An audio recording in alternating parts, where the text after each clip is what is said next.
We want to cover one other interesting wave phenomenon, and I'm not going to derive the equation that results. You're going to do that in DL later this week, but I just wanted to talk about the phenomenon.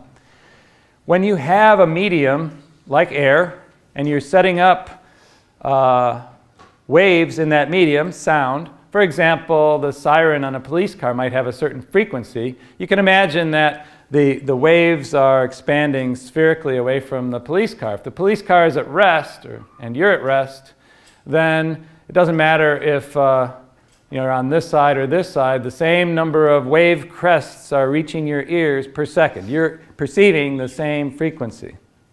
But imagine the police car is coming toward you. In that case, by the time it emits the next wave crest, the car has moved. And so the wave crests get bunched up in the direction of the car coming toward you. And after the police car passes you, they get spread out.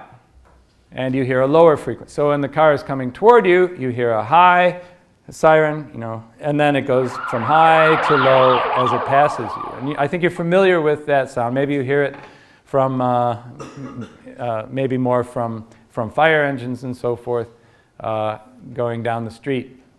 And you're going to find this equation in DL by analyzing this situation where the altered frequency that you receive is 1 plus the velocity of the source divided by the velocity of sound in the medium, all times the original frequency f.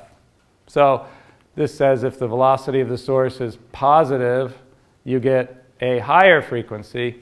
You can also have the velocity moving away from you, in which case v source is negative, and you get a lower frequency. And that makes perfect sense.